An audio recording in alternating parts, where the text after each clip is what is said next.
WhatsApp. So this is अनुज और आज की वीडियो आपको पता है क्या होने वाली है, डाइट के ऊपर। और मैं तुमको बता दूं कि मेरी हाइट है 6'2" और एक 6'2" की हाइट पे गेन करना, वही मसल गेन करना बहुत ज़्यादा मुश्किल होता है। तो कैसे मैंने अपना मसल गेन किया थ्रू डाइट, और वो डाइट तुम भी कैसे फॉलो कर सकते हो, तो इस वीडियो को पूरा देखना और इसको फास्ट फॉरवर्ड करके देखने की कोशिश बिल्कुल मत करना।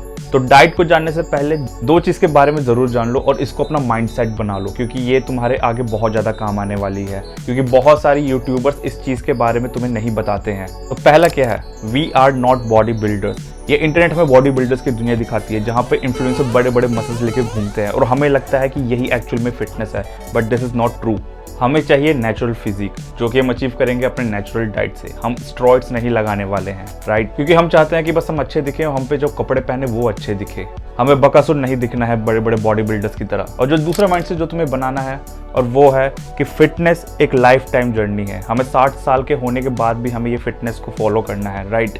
तो अगर हम कोई भी चीज़ बहुत ज़्यादा स्ट्रिक्ट बनाएंगे तो वो एक टाइम पे जाके बहुत ज़्यादा स्ट्रेसफुल और बोरिंग हो जाता है। बट वहीं पर अगर हम उस चीज़ को बहुत ज़्यादा थोड़ा सा फन वे में करेंगे, हम उससे लाइफ टाइम कर सकते हैं। तो मेरा कहने का मतलब क्या है, मैं ये चाहता हूँ कि जो अपनी डाइट है उसको इतना भी स्ट्रिक्ट मत बनाना कि एक टाइम पे जाके तुम्हें बहुत ज़्यादा वो हैक्टिक लगने लगे और तुम वो उसे जाके एक टाइम पे छोड़ दो। ये तुम्हें मैं अपना खुद का पर्सनल एक्सपीरियंस बता रहा हूँ। So yes, you can eat sugar, you can eat बाहर की चीज़ें, बट एक हद तक। तो ये दो माइंडसेट तुम्हें हमेशा ज़िंदगी भर याद रखना है। अगर तुमने ये दोनों माइंडसेट बना लिया तो तुम्हारे लिए डाइट इजी हो जाएगी और तुम ईजिली गेन कर लोगे अपने मसल्स। तो जब मैंने अपनी वर्कआउट जर्नी स्टार्ट की तो मैं 3 महीने लगातार जिम गया, एंड उस 3 महीने लगातार जिम जाने के बाद भी मेरे में कोई भी मसल ग्रोथ नहीं थी।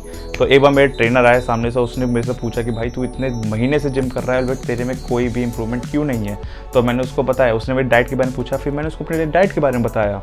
तो उसने मुझे एक चीज़ के बारे में इंट्रोड्यूस कराया जो कि था प्रोटीन, और उसने बताया कि तुम्हारे खाने में बिल्कुल भी प्रोटीन नहीं है, दैट्स वाई तेरे अंदर कोई भी मसल ग्रोथ नहीं है।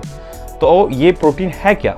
तो प्रोटीन वो चीज़ है जो हमारे मसल ग्रोथ में हेल्प करती है। जो हम जिम में जाके मसल्स ब्रेक करते हैं, उस वर्कआउट करके प्रोटीन उसी को रिपेयर करती है और उसको और ज़्यादा बड़ा बनाती है, जिससे हमारे मसल और ज़्यादा स्ट्रॉन्ग और उसमें ग्रोथ दिखती है। तो क्वेश्चन ये उठता है कि मुझे प्रोटीन कितना लेना है डेली बेसिस पे। तो यहाँ पर मैं तुम्हें एक सिंपल फॉर्मूला बताता हूँ। जो भी तुम्हारा बॉडी वेट है तुम्हें उसे इंटू 1.5 करना है। अपना कैलकुलेटर खोलो, वहाँ पे तुम्हारा बॉडी वेट डालो और उसको मल्टीप्लाई कर दो 1.5 से। जो भी उसका आंसर आएगा उतना ही तुम्हें अपना प्रोटीन लेना है। अगर तुम 50 kg के हो दैट्स मीन तुम्हें 75 ग्राम ऑफ प्रोटीन लेना है, और अगर तुम 100 kg के हो दैट मीन्स कि तुम्हें 150 ग्राम ऑफ प्रोटीन लेना है। और एक बात याद रखना, अगर तुम्हें लगता है कि तुम ज़्यादा प्रोटीन ले लोगे, लाइक 200-300 ग्राम अपनी एबिलिटी से ज़्यादा, और वो तुम्हारे मसल ग्रोथ में हेल्प करेगी, तो बिल्कुल भी ऐसा नहीं है। क्योंकि हमारी जो बॉडी है वो सिर्फ एक लिमिट तक ही प्रोटीन को अब्जॉर्ब करती है, बाकी का प्रोटीन वो वेस्ट कर देती है, वो बाहर निकाल देती है। तो बिल्कुल भी इस चक्कर में मत पड़ना। तो अब हमें पता चल गया कि प्रोटीन हमें कितना लेना है। अब क्वेश्चन ये आता है कि हम प्रोटीन कहाँ से लें। सो दिस इज़ ट्रू, अगर तुम नॉन वेजिटेरियन हो तो तुम्हारे मज़े हैं, क्योंकि तुम्हारे लिए सबसे बड़ा जो वरदान है वो है एग। क्योंकि तुम दिन में बहुत सारे एग कंज्यूम कर सकते हो, अपने प्रोटीन इंटेक को कंप्लीट कर सकते हो। दूसरा, तुम्हारे पास फिश और एग जैसी चीज़ें भी हैं। बट अगर तुम वेजिटेरियन हो तो तुम्हारे पास है पनीर, दूध एंड सोया चंक्स। और येस, सोया सेफ है, no gyno, no bell boobs. तो अब क्वेश्चन है कि अपने तुम्हें डाइट को कैसे प्रिपेयर करना है, इसको कैसे इंक्लूड करना है। तो देखो, तुम जो भी अपना सुबह से लेकर शाम तक खाना खाते हो, लाइक लंच एंड डिनर या ब्रेकफास्ट, तुम्हें जो भी मैंने सोर्सेज बताए हैं वो सोर्सेज तुम्हारे इन मील्स में होने चाहिए। अगर तुम ब्रेकफास्ट कर रहे हो तो ब्रेकफास्ट में भी होना चाहिए वो सोर्स। अगर तुम लंच कर रहे हो तो लंच में भी होना चाहिए, डिनर कर रहे हो डिनर में भी होना चाहिए, या फिर तुम इवनिंग स्नैक्स भी ले रहे हो तो उसमें भी तुम्हारा प्रोटीन सोर्स होना चाहिए। तुम्हें बस याद रखना है कि जो भी तुमने कैलकुलेट किया है इससे पहले, जो भी मैं तुम्हें फॉर्मूला बताया था प्रोटीन कैलकुलेट करने का, वो बस तुम्हारा ओवरऑल डेली बेसिस पे कंप्लीट होना चाहिए। अब तुम पूछोगे कि मुझे कैसे पता चलेगा कि कौन से खाने में कितना प्रोटीन है। जस्ट गो ऑन गूगल, उस खाने का नाम डालो, साइड पर डाल दो कि how much protein it has, और वो तुम्हें आंसर बता देगा। बस तुम्हें अपने मील्स को कैलकुलेट करते हुए चलना है और ये देखना है कि तुम अपना डेली प्रोटीन इंटेक कंप्लीट कर पा रहे हो कि नहीं।